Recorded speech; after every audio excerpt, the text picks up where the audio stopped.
আল্লাহ পাক বলছেন কদ আফলাহাল মুমিনুন, মুমিন মুসলমান কামিয়াব হয়ে গেল, তারা সফল কাম হয়ে যাবে। কখন সফল কাম হবে? আল্লাযীনা হুম ফি সালাতিহিম খাশিউন, যখন তারা নিজেদের নামাজের মধ্যে নম্র বিনয়ী থাকবে। একটা গুনতে থাকবেন, কয়টা হলো? আমি এক একটা বলবো, এক একটা প্রশ্নের উত্তর দেব। এ বারবার যদি হাত ঝাড়বেন, নামাজে বিনয় হবে? এরকম আছে না নাই গো? এ রুকুতে যাচ্ছে তাও হাত ঝাড়ছে, শুরু করছে তাও হাত ঝাড়ছে, সাজদা থেকে হচ্ছে তাও হাত ঝাড়ছে। আরে ও তোর প্যান্টটা খুলে পালাবে জি রে, খানিকার লুজ যদি তা ও ঝাড়তে ঝাড়তেই বাস। হবে না, হবে না? তে নামাজের নম্র হলো, বিনয় হলো। আর কোরআনে বলছে কোন ব্যক্তি কামিয়াব? যে ব্যক্তি নামাজে নম্র এবং বিনয়। আমার একটাও কথা কাটার ক্ষমতা কোন আহলে হাদিস ভাই, পুরো আহলে হাদিস জগতের কোন আলেমের নেই। আমি চ্যালেঞ্জ করে গেলাম, কোন আলেমের নেই। আমি এটা কোনো অহংকারের কথা নয়, এটা হক আহলে সুন্নাত ও জামাত মাসলাকে আলা হযরত আলেমদের মুখের আওয়াজ, যেটা হক পন্থীদের কথা। কারণ আল্লাহ পাক বলেন জা আল হক ওয়া যাহাকাল বাতিল, যদি সত্য আসে অটোমেটিক্যালি যারা বাতিল তারা মিটে যাবে। সুতরাং কোন আজকের যুগে এই পথভ্রষ্ট গুমরাহ দলের হিম্মত হবে না ইনশাআল্লাহ তাআলা একটা কথা কাটার মতো। আল্লাহ পাক বললেন যারা নামাজে বিনয়, নামাজে নম্র, বিনয় কখন হবে? আপনি তাকবীরে তাহরিমা কান পর্যন্ত হাত তুলে একদম বসে যান, আপনি দাঁড়িয়ে যান, আপনি কিরাত পড়তে থাকুন, এর মধ্যে নম্রতা এবং বিনয়তা, ভদ্রতা সবকিছু প্রকাশ পাবে। বুঝতে পারছেন না? নামাজের মধ্যে এক। আল্লাহ পাক তারপর কি বলছেন? আল্লাযীনা হুম ফি সালাতিহিম খাশিউন ওয়াল্লাযীনা হুম আনিল লাগবি মুরিদুন। দুই নম্বর গুণ, যারা অনর্থক কাজকর্মকে বর্জন করে। অনর্থক কাজকর্মকে বর্জন করে। আচ্ছা, অনর্থক কাজ বলতে কি? অনেকে দেখবেন আল্লাহর নবীর সম্পর্কে কটূক্তি করে, করে না? এখনই মুখে বলছে আরে নবী তো একজন সংবাদদাতা, শুধু আল্লাহর বার্তাকে বাহক মানে বহনকারী, আর বাকি কিছু নয়। বলুন নাউজুবিল্লাহ।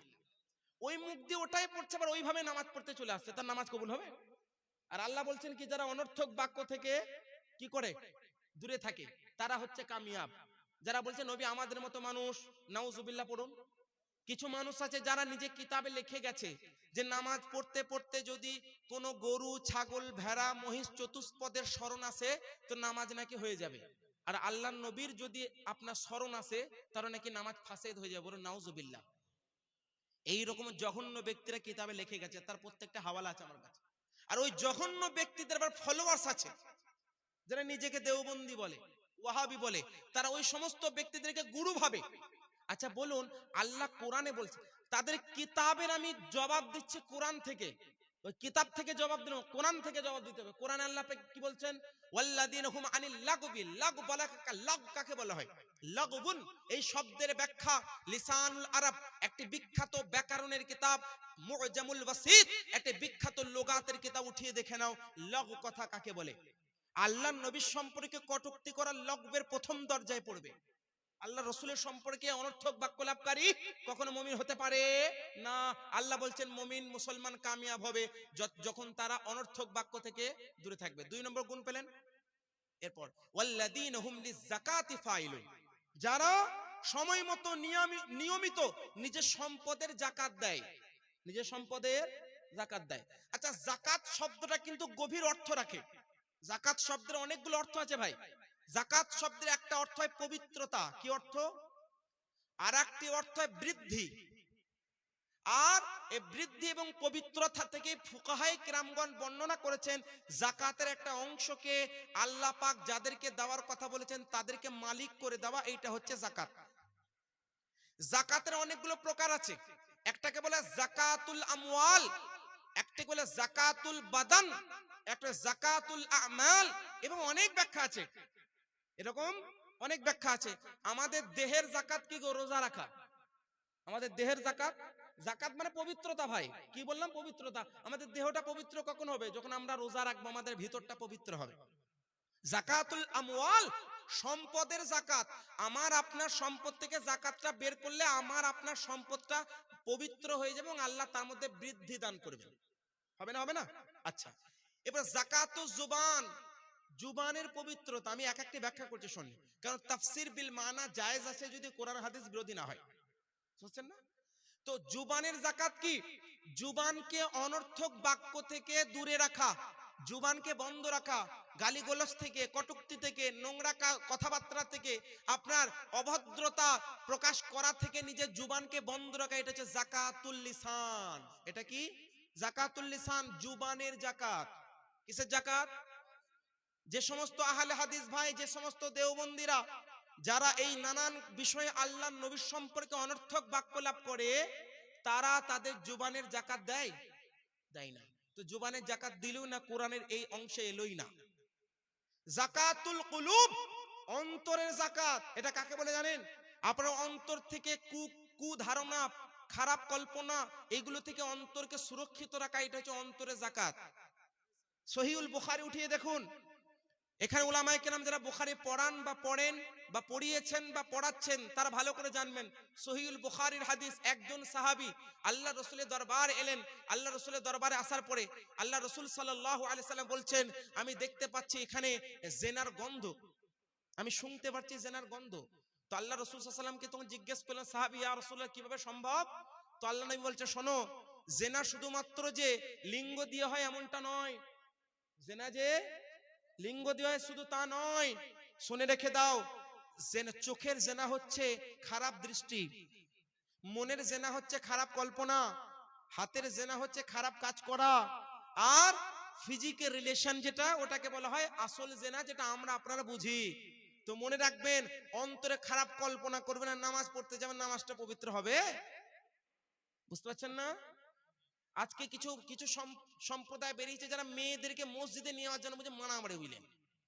মেয়েদেরকে মসজিদে নিয়ে যাওয়ার জন্য মারামারি, বলছে না কোরআনে আছে, হাদিসে আছে, নবীর জামানায় মেয়েরা যেত। নবীর জামানার যুগের মতো মেয়ের এখন আছে? নবীর জামানার পুরুষদের মতো এখন পুরুষ আছে রে ভাই? এরকম হচ্ছে না? হচ্ছে না গো? বলছে বুখারীতে আছে যে রে ভাই, মেয়েরা মসজিদে যেত, যাবে না কেন? আমি বললো, শোনেন, এখনকার যুগে যদি মেয়েরা মসজিদে যায়, তাহলে মসজিদ থাকবে না, কলেজ হবে, কলেজ। কি গো, আমি খারাপ কথা বলছি আপনাদেরকে? একটা হরফ কাটতে পারবে না আহলে হাদিসের দম নেই। আমি আমার গাড়ির চাবি দিয়ে দেবো, 9 লাখ টাকা দাম, 9 লাখ টাকা দিয়ে দেবো, নিয়ে যা, কিন্তু একটা কথা কাটতে পারবে না। ওই সকালবেলায় বললে হবে না, এই কমিটির লোক কোন বক্তাকে নিয়ে এসছো, জয়ীফ হাদিস বলে গেল, দুর্বল হাদিস বলে গেল, সনাদ মজবুত নাই, ওনার কথা মানবো না, এটা ভুল ওটা ভালো। শোনে, এখানে এসো, কোনটা জয়ীফ? কোরআন জয়ীফ আর দুর্বল হয় না। আমি কোরআন থেকে প্রমাণ করছি, একটাও কথা কাটতে পারবে না। যদি কেটে দাও, আমি আমার 9 লক্ষ টাকা তোমার গাড়ির চাবি তোমাকে দিয়ে যাবো। নারে তাকবীর, নারে রিসালাত, মাসলাকে আলা হযরত, উলামায়ে আহলে সুন্নাত, নারে তাকবীর, নারে রিসালাত। যদি না কাটতে পারো, এখানে তওবা করে প্রকাশ্যে বলতে হবে, আজ থেকে আহলে সুন্নাত ও জামাত মাসলাকে আলা হযরতের অন্তর্ভুক্ত হয়ে গেলাম। এই শর্ত যদি মানতে রাজি, আমি এখনই রাজি। যে বিষয়টা বলছিলাম, কিছু মানুষ আজকের যুগে মেয়েদেরকে মসজিদে নিয়ে যাওয়ার জন্য মারামারি, বুঝলেন? যে বুখারী, এগুলোর উত্তর দেব আমি, কারণ প্রশ্ন আসবে, আমি পরবর্তী পর্বে বলছি। আমি যেহেতু কোরআনের তাফসীর করছি, এখন তো মুফাসসিরগণের তাফসীর করতে গেলে তো একটা আয়াতের তাফসীর শেষ হবে না। আমি অধম ক্ষুদ্র ক্ষুদ্র জ্ঞান অনুযায়ী যেটুকু তাফসীর করছি, আপনাদের যেটা উপকার হবে। আল্লাহর রাসূল সাল্লাল্লাহু আলাইহি সাল্লাম কি বললেন? জেনা শুধু যে লিঙ্গ দিয়ে হয় তা নয়, বহু অঙ্গ থেকে জেনা হয়। আর আল্লাহ কোরআনে বলছেন কি? আল্লাহ পাক বলছেন, তোমরা যারা যাকাত প্রদান করে তারা হচ্ছে কামিয়াব। আজকের যুগের গুগল মৌলবীরা ভাববে এখানে যাকাত বলতে খালি মালের যাকাত। ওরা কি ভাববে? মালের যাকাত। মালের যাকাত তো বটে, এখানে যাকাত বলতে ফরজ যাকাত তো বোঝানো হয়েছে, কিন্তু যাকাতের একটু রুহানি তাফসীরটাও তো পড়ো। খালি উপর উপর তাফসীর পড়লে হবে? কোরআনকে রুহানি ভাবেও পড়তে হবে। যাকাতুল কুলুব, অন্তরের যাকাত হচ্ছে এটাই, অন্তরে কুকল্পনা, খারাপ ধারণা থেকে অন্তরকে পবিত্র রাখতে হবে। আজকে তোমার মতো মৌলবীরা যদি বলছো যে না মসজিদে মেয়েদের যাওয়া জায়েজ, তুমি মৌলবী বেটা, তুমি ওখানে মসজিদে নামাজ পড়াতে যাবা, তোমার চোখটা কত পবিত্র থাকবে ভালো করে জানা আছে। ওটা মসজিদ থাকবে না বাবা, ওটা কলেজ হয়ে যাবে। আমিও খানিকার থেকে পড়েছি, আমি জানি কলেজের কি পরিস্থিতি।